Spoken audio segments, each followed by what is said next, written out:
All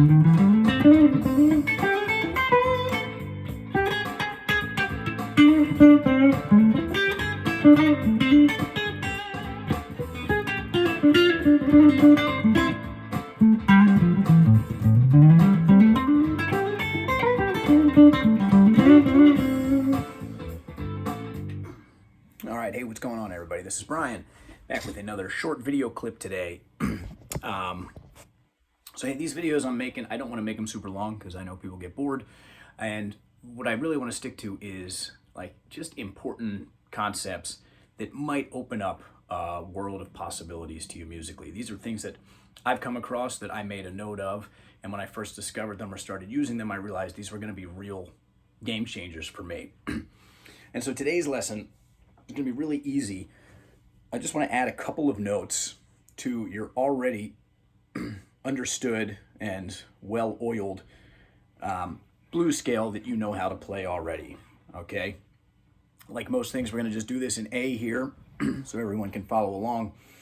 So everybody knows your regular blues scale. If you don't, you can find that anywhere by Googling it, but our blues scale looks like this here. In A, we have 5, 8, 5, 6, 7, 5, 7, 5, 7, 8, 5, 8, 5, 8. All right, the guitar player's favorite scale in the world. All I want to do today is add two notes that are really going to transform the way this sounds and get you to play sounds that all of a sudden are jazzy and bluesier and funkier. And the two notes we're going to add, the main two notes we're going to add are the ninth or the second, which is going to be, in this case, a B note. And the other one we're going to add is the major seventh, which in this case will be a G sharp, right? And that one sounds out. The G sharp over an A minor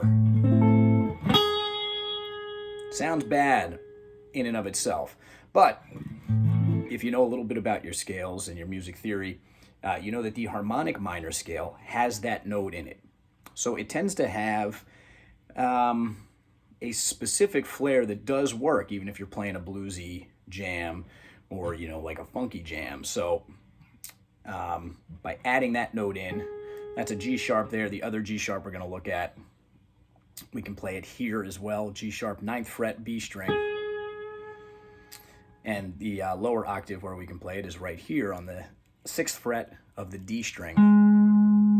All right, so it's just a half note away from the root that we're playing in.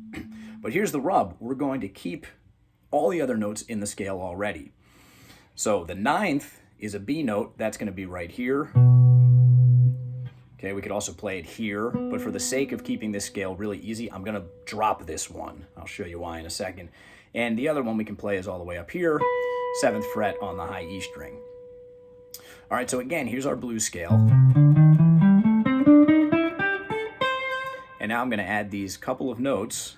There's the 9th, keeping the blues note in there, and there's our major 7th. All right. Okay, now what's really cool here is this fingering-wise, the way I'm going to show you how to play the scale is really, really simple. So we're gonna finish it off with the next octave. And okay, just for the simplicity of the scale, I am, like we talked about just a minute ago, I'm gonna drop this B out. So we don't ever have to hand shift down to the 4th fret.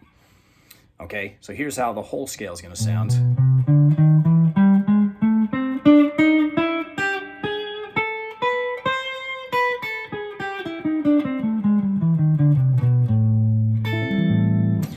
Okay, so look, I'm going to name all those frets here. We have 5, and we have an added note here, 7, 8, 5, 6, 7, and then 5, 6, 7 again. There's our major 7th. 5, 7, 8, 5, 8, 9.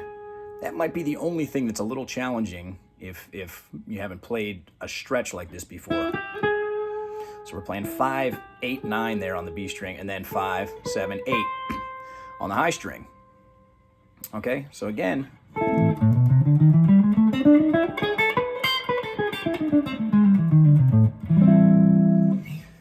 Okay, just adding those two notes like I said, will add just so many flavors, especially this major seventh, this note that like really shouldn't belong, but played as a passing tone like that sounds really good. Another tip is it sounds really good coming backwards and playing major seventh into the flatted seventh. So 7 into flat 7 and then down from there.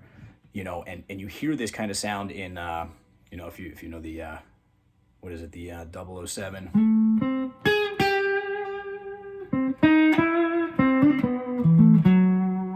Okay, now there's some other added notes that I didn't put in this scale. That's our 6th. But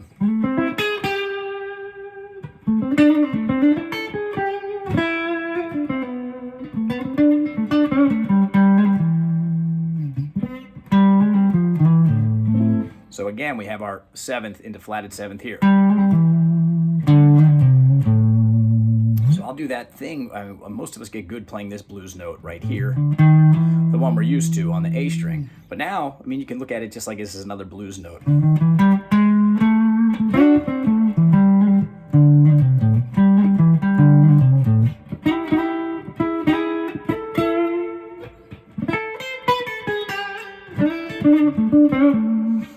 All right, and what you heard me doing there in the beginning is I'll use these kind of things. If you look what we got here, we have 3 notes on each string. 1, 2, 3, 1, 2, 3, 1, 2, 3, 1, 2, 3, 1, 2, 3, 1, 2, 3.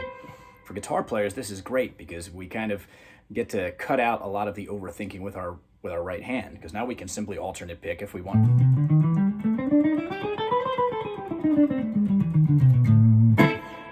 Could do that. I like to do a pattern that I frequently use, where I'll go up 2 strings and then I'll repeat the 2nd string and keep going from there. So I'll do.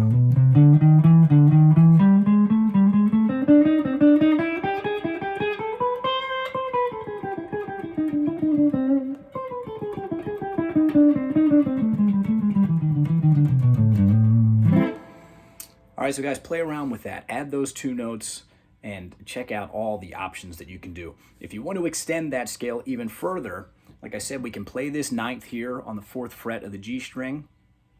You could do that. You could also, if you want to keep it more of a natural minor sound, you can add this F note here on the 6th fret of the B string, and you can add that F note as well on the 8th fret of the A string. Now, then it starts to really sound jazzy as opposed to just funky. That F changes the whole dynamic of the scale. So if I give you an example, like I love this lick.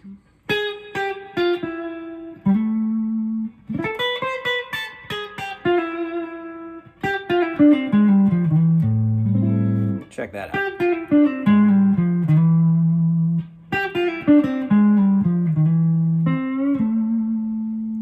It's perfect. And you can hit that over an E7 chord.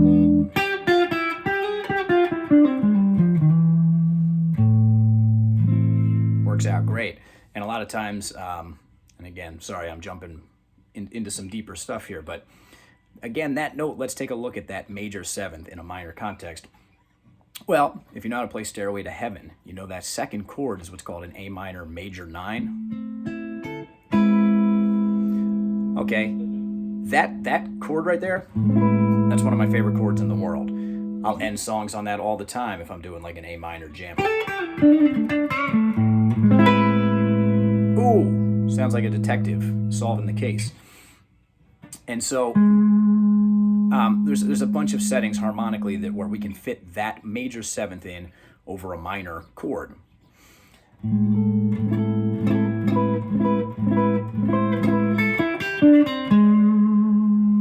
Listen to it when it just sits on itself. It doesn't even have to be a passing tone.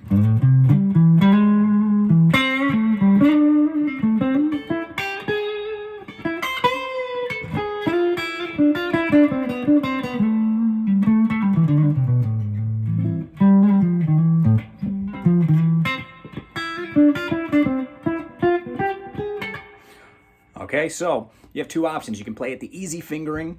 I mean, you have a million options, but what I'm just showing you here is you can play that easy fingering. Or if you want, you can add these other couple notes, which means you're going to have to slide down to grab this B.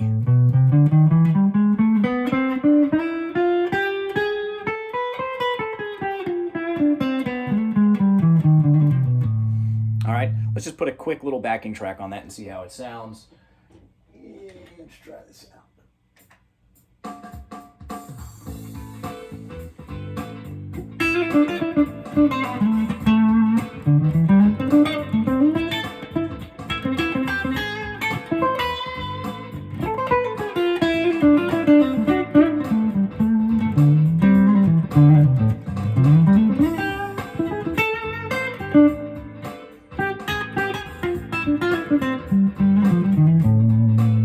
All right, so gives you an idea. You can take that as far as you want, as wide as you want. My name is Brian. Guys, please leave a comment. Let me know if you got anything out of this. And if you are interested in doing some virtual lessons, hit me up. I got tons and tons of this stuff. All right, thanks, y'all.